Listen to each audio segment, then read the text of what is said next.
Hey everybody, so as you can see, the YouTube channel hasn't been deleted. So let's see what has happened. Um so it was about around 11:30 at night when I was looking at the Russia Today website, and they had a story that was breaking news at the time. And it ties into what I was saying. So let's check it out. I don't usually go to RT. I do find it unreliable. But when we're talking about something that involves Russia, it would be on the Russia Today. That would be where we would go.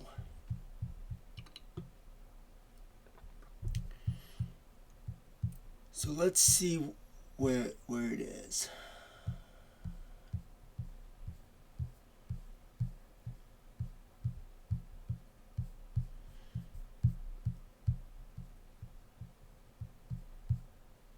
It's already covered up by everything else.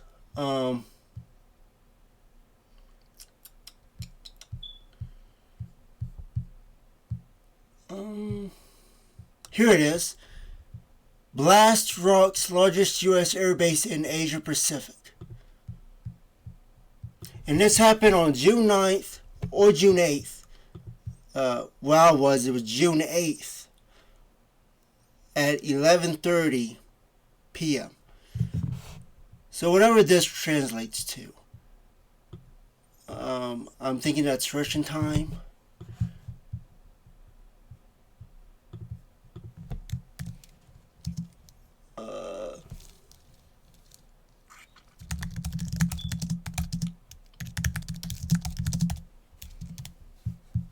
Let's see.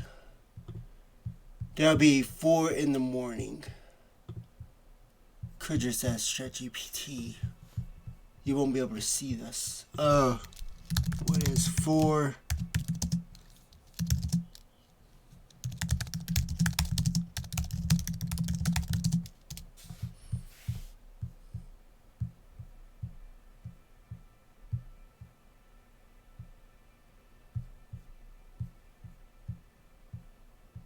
It says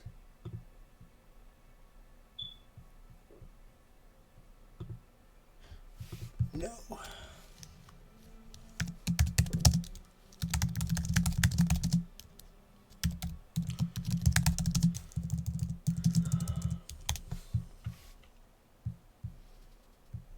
It flipped it. It flipped it. It did Central, converting it to Russian.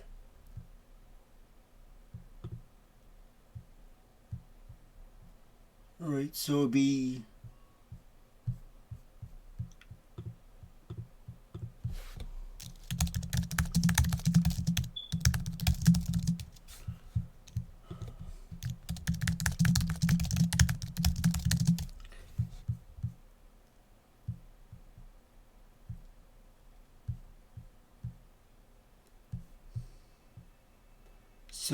about. It's giving me two different things. It says 7:32 and 8:32.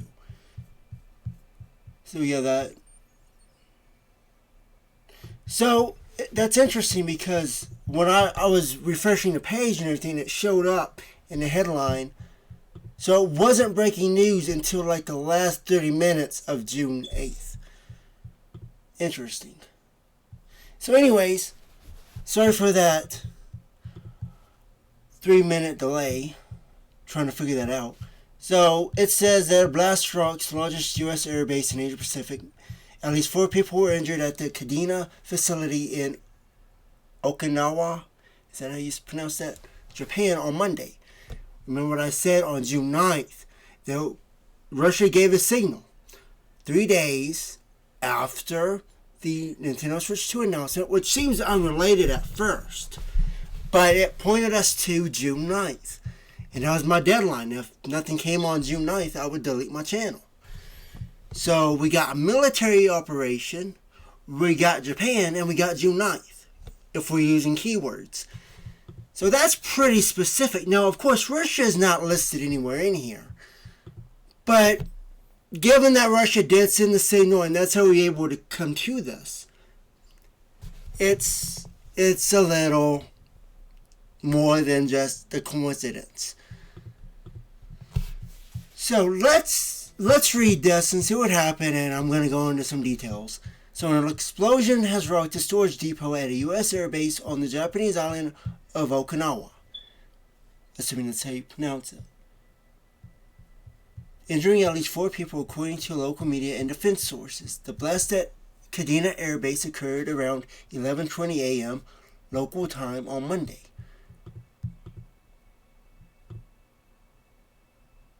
Yeah, I think that's... Let me go back in ChatGPT. I believe that's what it said when it was converting it to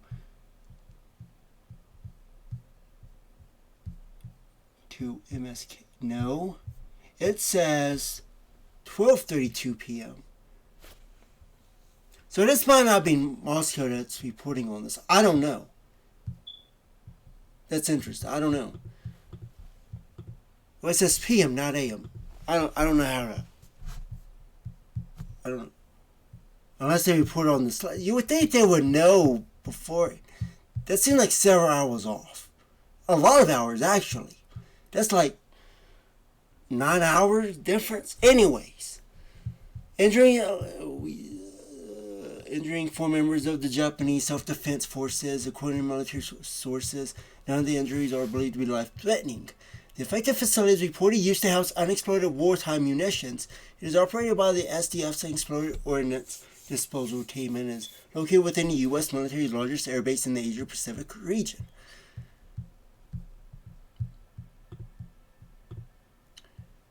Kadena Air Base, located in Okinawa Prefecture, Japan, is the largest and most strategically significant U.S. Air Force installation in the Asia-Pacific region, often referred to as the Keystone of the Pacific. The base spans more than 2,000 hectares and houses approximately 20,000 personnel. It serves as the headquarters of the U.S. Air Force's 18th Wing, the largest combat wing in the service. Kadena is jointly used by the Japan Self-Defense Forces, including SDF logistics and ordnance teams, like the one involved in Monday's. Let me define this in case people don't know what that says. It's mounted guns and artillery, weapons, munitions, military supplies, material. Teams like the one involved in Monday's explosion. The base also routinely hosts rotating deployments of advanced U.S. aircraft such as F-22 Raptors and B-52 strategic bombers and plays a critical role in monitoring regional hotspots, including North Korea, Taiwan, and South China Sea. Now, I did look a little bit into this, and I even asked ChatGPT about it, and it is saying that these were disposal weapons, that they were being destroyed at the time,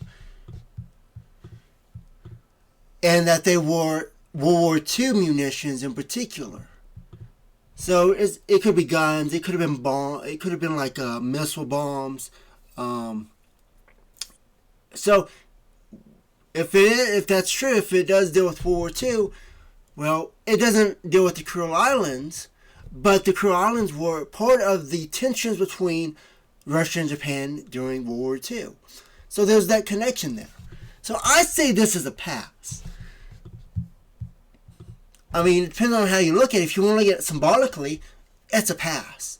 If you want to take it more literally, then you might say, well, maybe it's a lot less. Maybe 3 out of 10 you got right. So I wanted to go into this, and I thought this was interesting. I asked it to define Kadena. Actually, I'm going to need to use ChatGPT for this. Well, I guess I could use what would you call it? Gemini, the Google AI. What does Kadena mean? All right. So this came up. Cadena is a girl. Cadena is Latin, so the Latin language, meaning rhythm or beat. Cadena is a girl's name of Latin origin, meaning rhythm and beat. It is also a variant of cadence. So cadence is like your pace. Like if you're walking, you would measure your cadence. You know, what's your pace? What is your? It's a measurement of distance, not miles per hour, but it's what your cadence in your pace, in your, how do I explain it? It's your distance between like your legs when you walk. It's like that.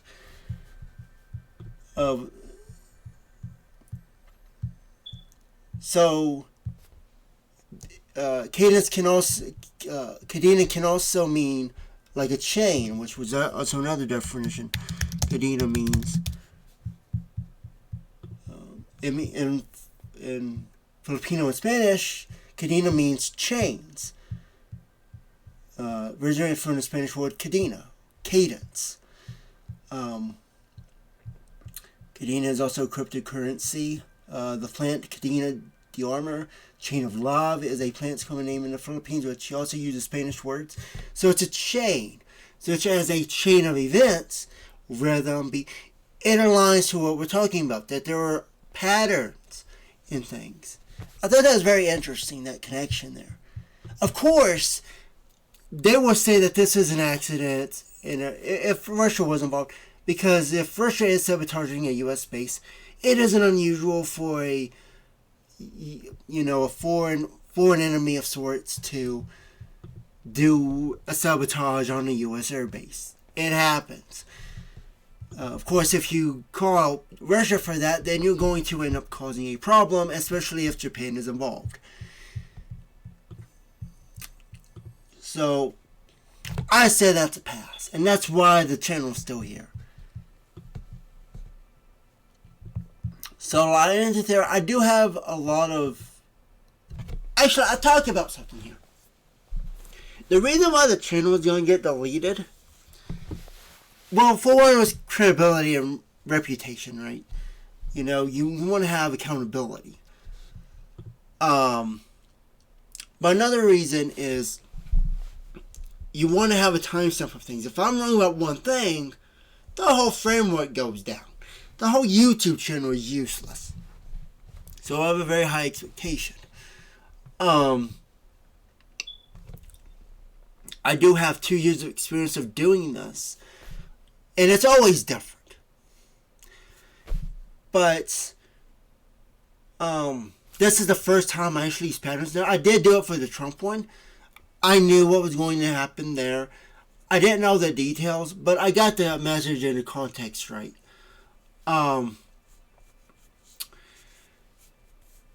So this one was more direct. And it got me thinking. Well, before I get there, I'd say that there's other videos I wanted to do for bonus videos and such, but I couldn't do them because I was in that there's a period of time where I have to wait for things to happen, because I don't want people to think that the video is going to continue. So I have this time, and I've always been like this. I have that time where I just silence everything and we focus on what's about to happen. We pay attention. I pay attention to what's for the specific date and the details of that date. I'm never wrong, but I do I try to keep my mind free so I can put things together. So there's that. It is a high stakes operation, but naturally, because if I know future events and I'm setting dates and everything for things that are about to happen, of course it's a high risk operation because my channel is always at stake. And from a statistical standpoint, it would be impossible for someone to get it right all the time. It would be unsustainable as a YouTube channel, but I consider it a blessing and a curse what I can do, but you know. So, back to what I was about to say before. I have learned something from this. It creates a precedent for the channel, and I think I do want to go in this direction. And I kind of already have, in a way. I know I'm teaching you how to see patterns of reading in between lines of what people say on TV and news and all this. And it made me think. I'm going to have to pull up the word here in a minute.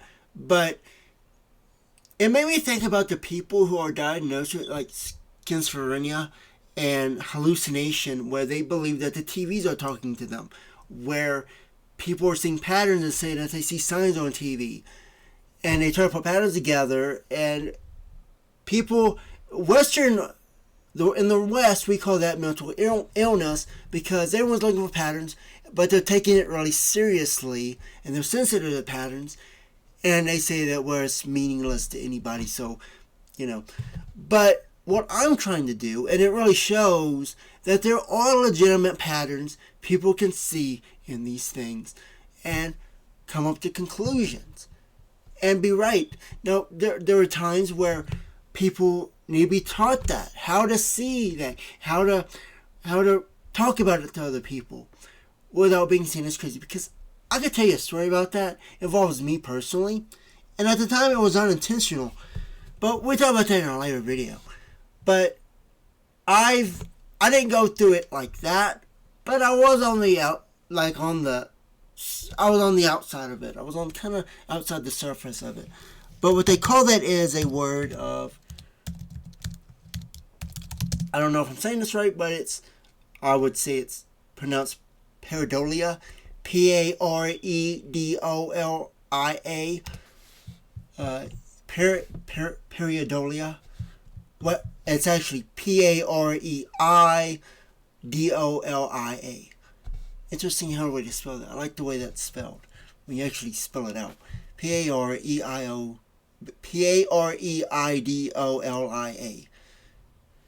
I like the rhythm of that. Alright.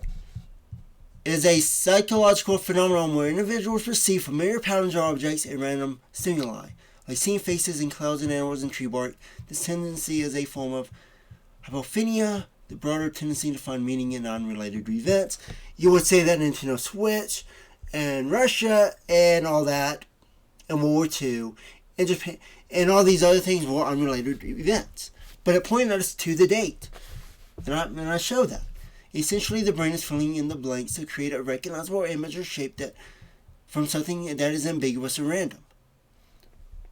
Right? No, it's...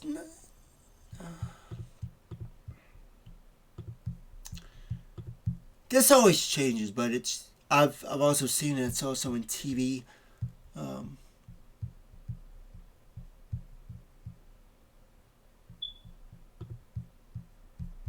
And this is, they say Virgin Mary and grilled cheese, Man in the Moon. But, let's open the dictionary of that.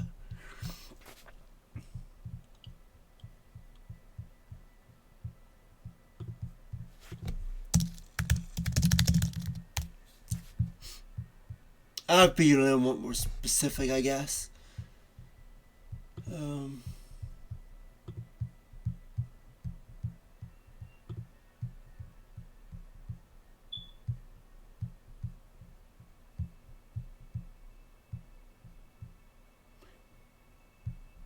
It's interesting, he's not talking about TVs and such anymore. Because people would see what's on the news and it would say that it's about them. I'll give an example of this. I'm not going to go into detail, but since I brought that up, I wanted to bring this up.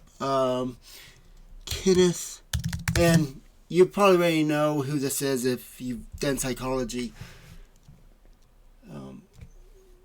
You already see right here. That would be Kenneth Noyd. And this was a big thing in the 90s.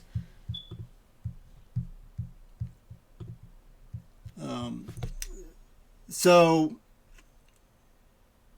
what happened was, before I read this, what happened was basically there was a Domino's pizza commercial, and they had this figure called the Noid.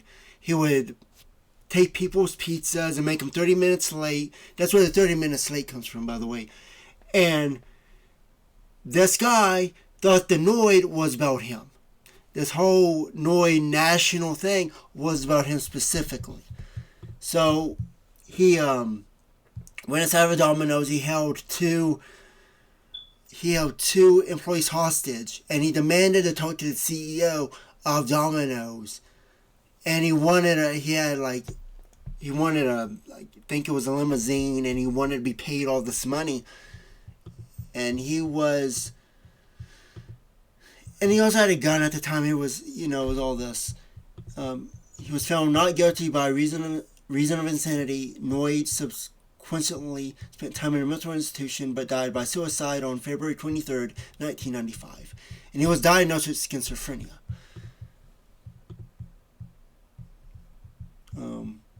So in 1995, he was convinced that Domino's Pizza was out to make his life miserable. Kenneth Lamar Noid died by suicide in his Florida apartment. The pizza chain immediately stopped using the Noid in their marketing thereafter. Today, the Noid is little more than a memory. So it makes you wonder, if you're seeing things on TV, are you more like this guy? Or are you actually grounded in reality? And I don't mean that in a disrespectful way. I mean grounded in reality as are they tied to real world events that I can actually measure, like what I said about June 9th and military operation and such like that. It could actually ground it in a real world event.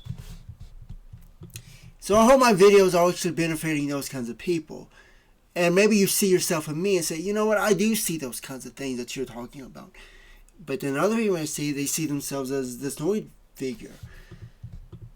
So you can compare and contrast. And I think that's a benefit of this channel. And I think that's a good thing. It's a benefit. And mental institutions don't teach that, because then you'll be giving into their delusions. And so they can't differentiate it, and they can't help you. If you have that diagnosis, they can't help you. Right? Just the fact of the matter. It doesn't work that way. They can't help you in teaching you how to use them. So I hope that if someone's in that position and they see my videos, they can pass them along and say, hey, well, this might be a way to help you to get your message out. And it might work. I consider that a benefit to this channel. It's not what I expected, but, it helps. There's a greater purpose in it. So, yeah, just kind of want to talk about that. Kind of segued into the Domino's thing, but it does count.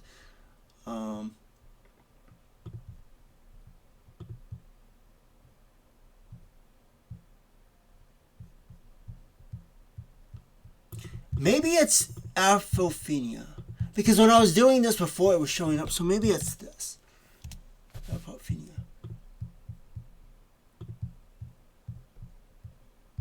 Yes, it's the same ones. Interpreting random events as having a larger, deeper meaning or significance. Bipolar disorder, psychotic states, schizophrenia.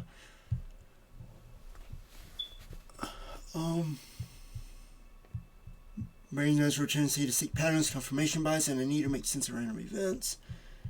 But I'm trying to. This channel also proves that things aren't actually random. I'm trying to disprove that randomness is a limitation, is a human limitation of human comprehension. What you see as noise, since you're not on the outside of it, everything can look as random, chaotic. So they don't know how to use the patterns to build things up. Interpreting random events is part of a larger secret plot. Conspiracy theories are also interesting. The word conspiracy theory, I'll talk about that right now. A conspiracy is a plan. That's what I mean. A conspiracy is a plan. Can we say that there was a plan for Signal and June 9th? Possibly. It's a real possibility.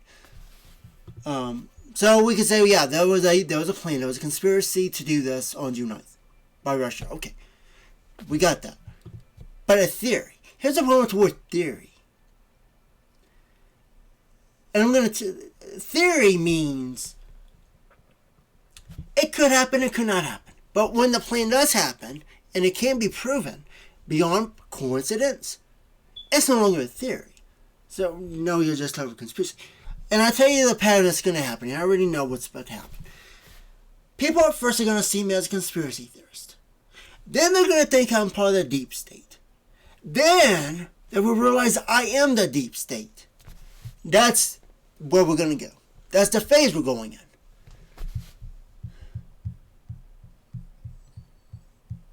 I know that's going to happen. And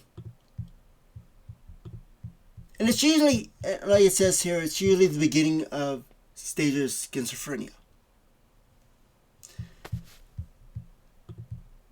And I know that in your 30s, it's interesting. In your 30s, when you get mature and everything, like more mentally mature, people are diagnosed more with schizophrenia because that's the age it begins. It begins at age 30. I'm 33. So people would say, oh, you have schizophrenia. But you can see, obviously, that I just called out an event that ties to each other so precisely that you can't really dismiss it as coincidence. Now you could have skepticism and say, well, it didn't happen the way you said it would. But the keywords are there, and depending on how you look at it, it's accurate. So, there you go. Persistent patterns or connections in random or meaningless data manifest as a tendency to see meaning where there isn't any. But there could be. But the mental, they don't look at, well, what if it is meaningful? Right? While it's a common human tendency, sometimes it can become problematic if it leads to undue anxiety, delusions, or difficulty functioning in daily life. Here it is. Perceiving meaningful connections. Seeing hidden messages and seemingly unrelated events. Like believing people on TV are sending coded messages. Guys, I just proved that they probably are. The news is never the news, it's always, there are times when they are sending underlying messages. They do this in Russia all the time. Reading in between the lines is one of them. In the West, we don't look at things like that. That's not in our culture. We call that insanity. Why can't you just be straight? Oh, I guess you could say that in have a lot of different meanings of what I just said there. Gambler's fallacy. Believing that past events influence future outcomes, like thinking if flip phone would be the opposite of the previous flip. I don't understand that. Like, I got that first part, but I didn't really get that last part. Believing in specific rituals or actions that influence outcomes. Actions. Believing in actions can influence outcomes. I don't know how that would be. I don't know what that means. Making sweeping conclusions based on limited evidence, like believing all apples are red because you've only seen red ones. And that would be more like a limited perception. I wouldn't really say limited evidence, because evidence, I know I'm going to go deep here. Might as well, I guess. Evidence is a subjective thing. How do you come with evidence? Evidence is subjective. It's not objective. Evidence can be twisted. It's a narrative. It itself could be a delusion. So I would say perception. And perception would make more sense because human perception itself can be a delusion. So evidence should not be used in that way. Making sweeping conclusions based on limited evidence. I don't think evidence would be the right word there, but I digress. Conspiracy theories develop elaborate explanations for events involving secret plots or hidden agendas.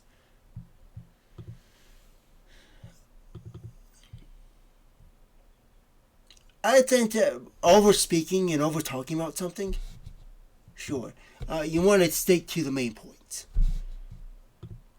But they would still call you a conspiracy theorist. Just really smart. They think that you're like, well, you're a spy. I've been asked that question. I'm not a spy. I'm not. Because if I was a spy, I'd be the worst spy ever because everyone else knows about it, as do I. So that would not work. A spy gets useless. Everyone knows he's a spy. Difficulty discerning fantasy from reality. Struggling to separate imagined connections from actual events.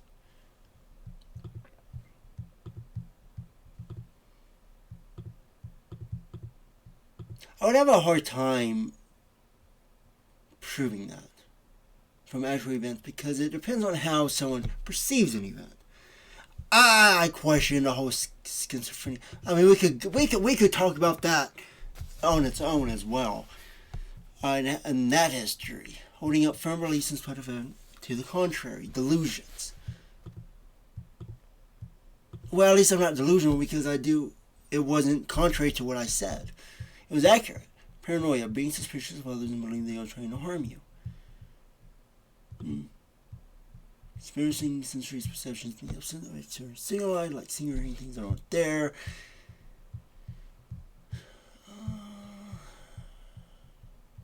Important note, aphonia itself isn't a mental disorder, but it can be a symptom of other condition like schizophrenia. That's usually what they point to. You're schizophrenic. Now, some people will say, that's you have. Now, some people would say that's a gift. Others would say, well, you're going down the dark train to losing yourself and all that. Psychotic episodes. If you're experiencing epiphania, along with other symptoms like hallucinations, illusions, or significant emotional distress, it's crucial to seek professional help. And those things can happen. I've experienced significant emotional distress from what I know. How can you not? I know some deep stuff. It's been bad. You will definitely do not want to know that stuff. It comes to you. It can create significant emotional distress. And it can create a situation where it looks like anxiety. It can get you in that position, but it's temporary when you mentally strong enough to get yourself out of it. And then that just depends on the person.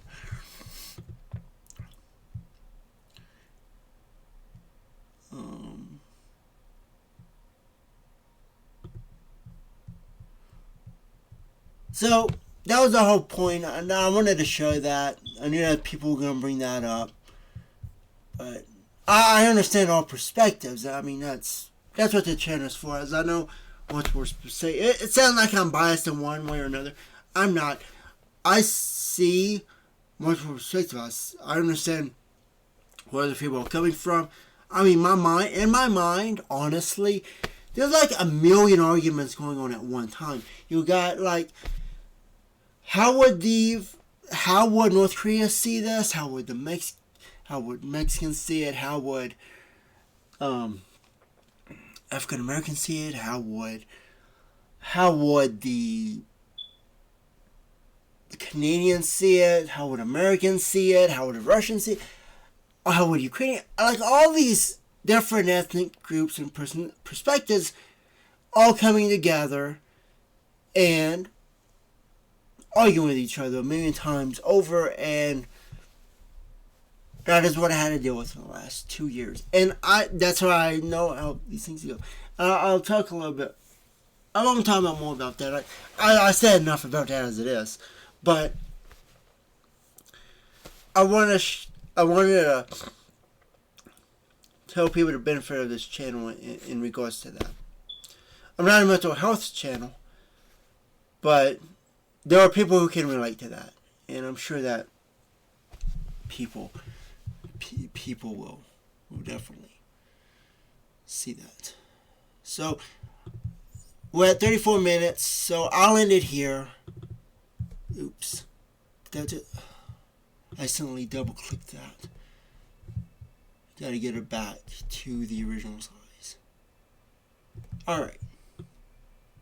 So that I just want to talk about that and explain what happened now the channel's still around. So I'll see you guys in the next one. I did want to talk about something a few days ago. I just couldn't because I had to wait for it June 9th. I didn't want people to be let on that the channel was continuing. So here we are, and I'm still here. So I'll see you guys in the next one. Bye for now.